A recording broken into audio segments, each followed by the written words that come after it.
Good afternoon, my fellow YouTubian nation. This is Barnon11970. Thank you for watching my video. All right, guys, it's a little bit of education time because we see that the President of the United States of America Corporation, or the liar-in-chief, as I'd like to call him, is trying to pass executive orders to try and bypass Congress in trying to obtain more gun restrictions. So we really need to know what is an executive order and what the president can and cannot do.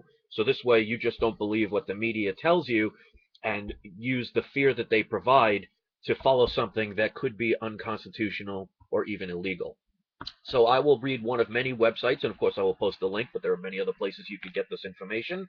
But I think education is key because knowledge is power. So we don't want to assume, we want to know. Okay, so an executive order is a specific power of the president and the executive branch as provided by the U.S. Constitution in Article 2, Section 1. This power allows the President of the United States the authority to create laws or determine how existing laws should be carried out. Executive orders have to do with domestic affairs. Executive agreements govern foreign affairs.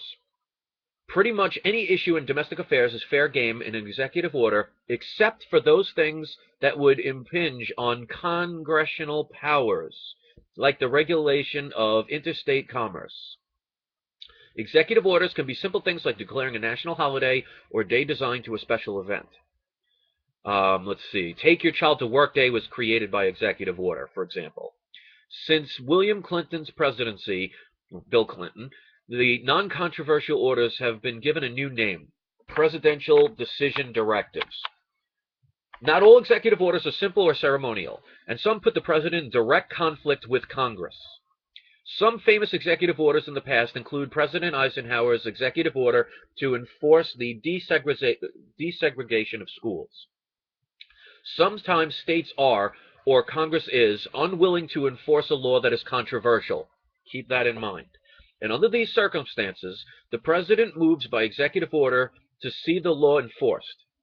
John F. Kennedy used executive orders in manner similar to Eisenhower to attempt to abolish discrimination based on race for people who sought jobs, housing, or equal pay. With the power of the executive orders, while the power of the executive order seems broad, there are checks. One check is Congress's ability to overturn executive orders. So we hear about things like he's trying to bypass Congress.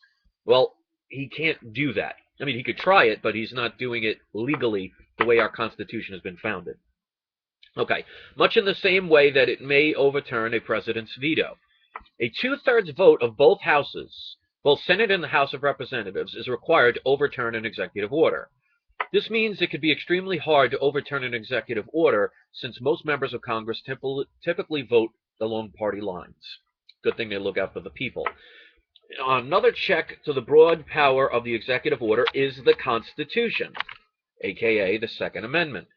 That is, the Supreme Court may review the order and weigh its constitutionality. Essentially, both the legislative and judicial branches of the government have the potential power to check or dismiss an executive order. But their ability to do this may be based on the degree to which party affiliation of Congress and the courts align with the president. Though use of this power has existed since the first president of the U.S. took office, it remains a controversial one. It potentially gives the POTUS an opportunity to act in a very autocratic fashion, and checks and balances to the power through the legislative and judicial branches are only effective if these branches aren't stacked with supporters of the president. It also gives the people of the U.S. little recourse if they are unhappy with an order issued by the president, since they have no vote or say in which orders the POTUS can pass. The only recourse given to the people is to lobby their representatives in Congress to support defeating an order to make certain they vote for a different presidential candidate in the next election. All right. So basically, people have to understand there is a way to do this. The president just can't say things like he can bypass Congress and do whatever he wants, because this shows that we have the power to veto any kind of regulations that he is doing unconstitutionally. We have to understand that we have the power. Now, if we all remain silent and just say, "Ah, well, they know what they're doing, we'll just let it happen," well, then we are ultimately responsible for what they ultimately end up doing to us. So this is why being silent is not a wise decision. I can understand why people do it because they're afraid or they think their voice doesn't count. But you have to understand something. If you have one twig, it's easy to break. If you bind 20 of those same twigs together, it will be almost impossible to break with your hands. So unity becomes strength. And that's why I try and talk to people all the time. That's why, even in my last video, it may not be anything that has to do with Louisiana, as may not have anything to do with football or the Super Bowl or what could potentially happen. But if we don't talk about things and we stay silent, afraid to use our First Amendment right of free speech, then do we really deserve those freedoms anymore? So that's what people have to understand. It's not about right or wrong sometimes. Sometimes it's just opening up a dialogue and getting people to talk about it. So that's why I do a lot of the things I do. All right, guys. So this, like I said, I'm going to post a link on this. You could read it, and you can also Google any other kind of video or any other websites that talk about this. Learn what's going on. Don't just listen to what you're told. We've been doing that for way too long, and ultimately it's our responsibility for what we choose to do and not to do. So is it any surprise that the people that are running our country are doing such evil and unlawful things to all of us? It's time we start talking about it. It's time we start doing things about it. The days of being afraid have to be over, unless you like being controlled.